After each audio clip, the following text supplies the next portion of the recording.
guys, welcome to my channel. Today I'm going to bottle my Contraband White IPA done by the All-In Brewing Company. This is still the bottle from what I tipped out into my fermenter. I kept it for safekeepings. I've got a reason for it and I'll tell you later. But yeah, so far it went well. It's been about 2.5 weeks now and it's pretty much finished fermenting. So I'm going to chuck it into my bottles. So I've got some glass bottles with cleaning agent in there at the moment, OxyClean, as well as my plastic PET bottle. So also I'm going to do a taste test on my Dutch lager or Dutch ale, which it turned out to be. So we'll see how that tastes. I'm not very confident in the flavour, as you would have seen in my videos. It was an out-of-date system. I did try it probably 2 weeks after I bottled it and it wasn't great. So I'm hoping that after another 3 to 4 weeks that it's been in the bottles, that it's settled down and probably tastes really nice now. So hopefully that'll be good too, so hang around and wait for that.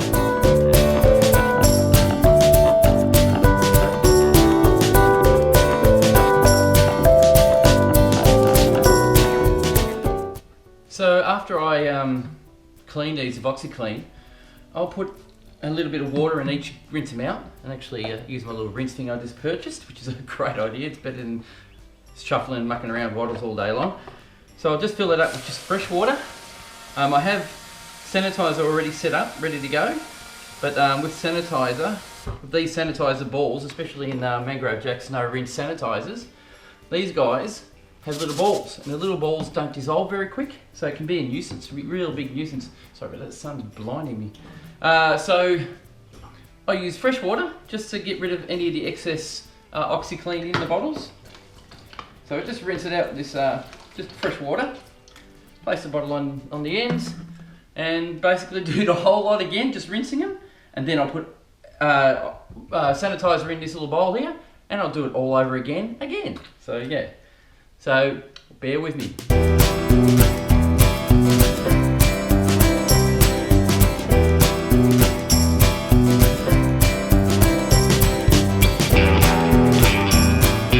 So I have now rinsed all my bottles, cleaned them, rinsed them. Now I'm going to sanitize them. So basically I've got no rinse sanitizer, Mangrove Jack's, and I told you about the little balls inside that get a little bit crumbly. You'll see it in the video anyway. So now all I'm going to do is sanitize them. Put them in this little rinse bucket. Just fill this up with a bit of sanitizer. All the bottles are clean now and rinsed out with cold water. And yeah, now I'm going to just basically give them all a rinse in sanitizer. And each one is going to have a lid put on and we're right to go.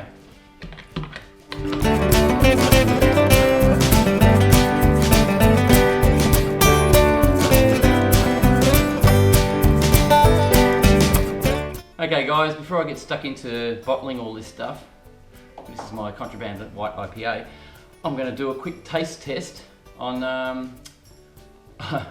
a Dutch ale lager, Dutch ale / lager. Previous video I explained it all in there. It was an out of date kit that I used, and a couple of things didn't seem quite right, so I'm going to now find out how it actually came out. So here we go. Okay, time for the pour. The bottle is hard, so I probably may have bottled this a bit early. We'll see how we go with it. Ooh, lots of carbonation, lots and lots of carbonation. That was about to come out. Wow, I'll have to wait on that one. Oop. The dregs are coming out from the bottom now because of the carb. Look at that, look what happens when you crack a bottle and there's got too much carbonation in it. Look at the little bits floating up. That's horrid. That's a bugger. I can smell it too, so it's looking a bit... Oh well. I'll slowly let the gas out. Hopefully let the pressure out. How silly is this?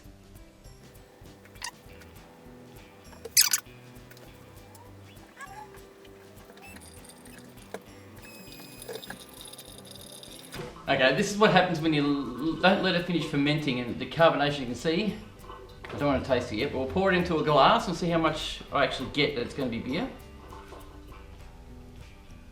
It's going to be a bit cloudy because the carbonation has just gone nuts. Just do that much, I'll just let that sit for a second. Actually, I'll probably show you guys. Look at that. That is way over carbonated. If you can see that well enough, it's pretty sad really. But I'm sure I can taste it and find out what it actually does taste like. Just let that settle a little bit. Right, if you're ready, it's going to be, it does smell a bit like beer. It smells a bit dry. I think I might have waited too long.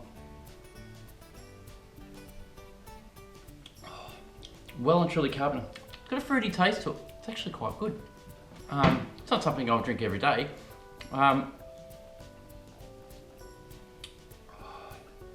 Yeah, too much carbonation, but what do you do? Got a bit of a malty taste to it, but not much. It's almost wine, I have to say. There's no way I'm going to be drinking that. It didn't turn out well. I'm so sorry. I did warn that it might not be a good beer. And it's a bit sad. I tried. There's no off flavours in it. It's just fermented too long, I think, or it's overnight. I'm getting, hang on.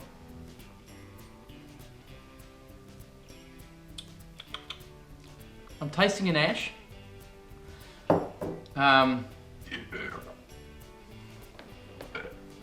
Sorry. As you can see, the carbonation is just shocking. We'll see how we go with it. We've got what do we got?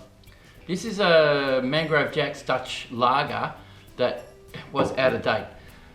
Basically what I did was mix this up, make it work. I used all the stuff that came with the kit. It was an actual lager kit. It came with a Brewing 3, I believe, a lager yeast, and Dutch lager extract. What happened is I brewed it, left it for 3-4 days, and it didn't ferment. It was doing nothing really in my fermentosaurus. So what I did then was actually remove the yeast that was sitting in the bottom of the jug in my brew, and I put in some ale yeast to try and get it going. And of course it did. It got going really quick, and it was probably a mistake. I probably should have left it at the 12 degrees it was at, and forgot about it for 4 weeks at least. And they're going on what some of the blokes on YouTube are saying, I should have left it for 4 weeks. And then tried bottling it and doing it. But this one's going to be a learning curve for me. It isn't bad. I don't think leaving it in the bottles much longer is going to do it any good. It's drinkable. So it's almost a bit too dry for my liking. It's not sweet. It's meant to be a sweet beer too. That was my fault, putting ale yeast in. That's what's caused it to dry up so much. Yeah, so on that, it probably would be a good beer. I may give it another go another day and get one that's in date and try it again. At this time I won't be, so we'll see how we go from there. Cheers. I apologise to anybody who wants to watch this and find out if Dutch lager tastes great. I'm sure it does. This one doesn't. This is my brew, the one that was out of date. I added an ale yeast after putting in the lager yeast that was supplied with the kit. I should have left the ale yeast alone and kept it that way. This one smells like, it's very dry. It smells almost like a wine. It's probably fermented too long and with the wrong yeast. So I made a mistake. According to the description of the Dutch lager kit, it's going to be a very malty taste, sweet, mild aroma, mild hoppy aroma, which I can't smell a thing. It smells like an old beer, which is not what we're after. And I'm sorry, but I won't be drinking this one. This one's going to go to my brother-in-law. He's going to ferment it into alcohol. We'll make something else out of it. So yeah, I'm not going to waste it, that's for sure. So yeah, apologise to you all. The Dutch lager / ale was a fizzer. Sorry to say. Thanks. So here we go. About to put in the sugar drops, or what they call the carbonation drops, into my bottles. I'll do that in time lapse so you don't have to wait for it. And then pop the beer in, do that in time lapse so you don't have to wait for it. And I'll show you what it looks like when I'm in the middle of it. So yeah, stick around. More to go. I'm about to bottle my Contraband White IPA. Basically, I'm going to just put a couple of carbonation drops in my 740ml bottles, fill them up, take some air out of it, pop them on the carpet over here, and off we go. I also have little bottles like these guys I got from Aldi. They are awesome. I just put one carbonation drop in those because they're only about 300ml, as well as a couple of these Grosh, or whatever they call them. They are great bottles as well. I only put one carbonation drop in these too, and they seem to work quite well as well. So yeah, with one carbonation, it's only 400ml, it's only 100ml or more difference, and it seems to work really well. So yeah, going to pop you onto time lapse, so it's nice and quick and nice and easy for you to watch, and we'll catch you soon.